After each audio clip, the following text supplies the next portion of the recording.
photos. Won't have the little bottom part.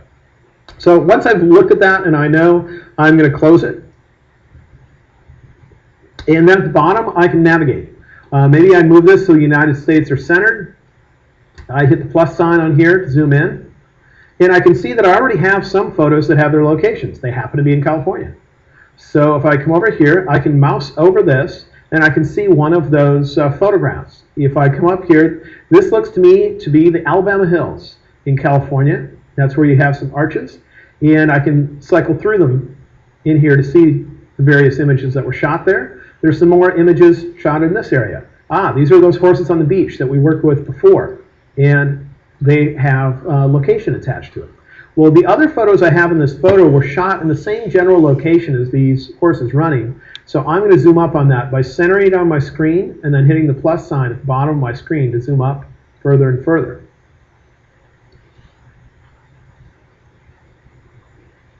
These were shot in Los Osos, California, which is near an area called Morro Bay.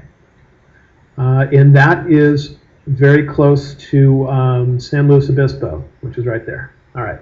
So the photos that I had selected a moment ago, which were the ones that were on the gum wall, remember the gum wall, were shot in San Luis Obispo. So I want to put them there on the map. If I go to the bottom of my screen, I'm actually going to use that little film strip thing, and I'm going to see if those photos are still selected, and they're not. I clicked on that area here. By clicking on it, it selected the images. You see the horses? So I'm going to scroll over here and see if I can find the gum wall ones. There they are. This little strip at the bottom is like a miniature library. Instead of having to go back and forth from the library to the develop module or from the library to any other module, you could just access this to get to different photographs.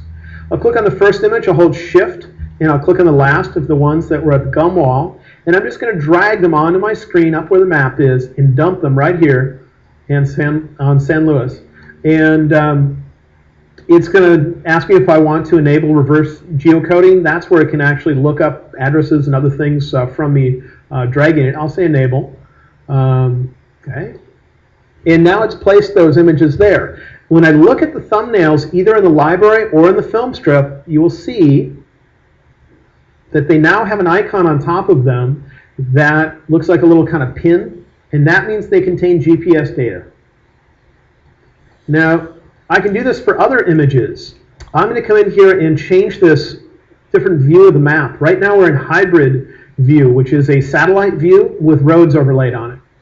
If I click there, I can switch to just a normal road map or to just the satellite.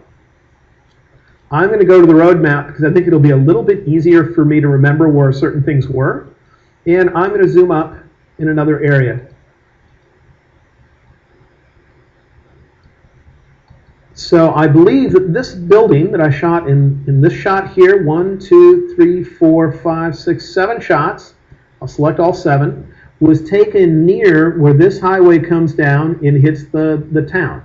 It was probably right about in here or somewhere similar. I'm just going to drag them to the approximate area where I think I shot them. I believe it's right about there. And it tells me I have 7 images that I've dragged there, and now all 7 images have that little badge on them to let me know that they have a location data, so if I went to the map I could see where they were.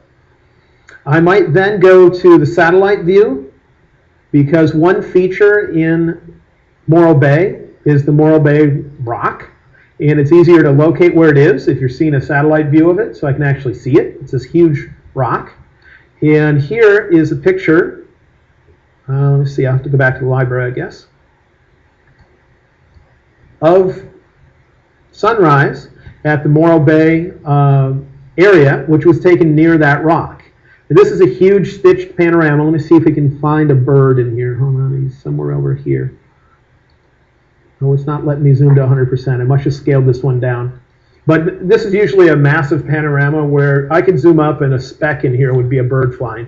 But anyway, I want to control where that shows up on my map. So let's go to my map. And that was taken right here. There's a golf course here that has a high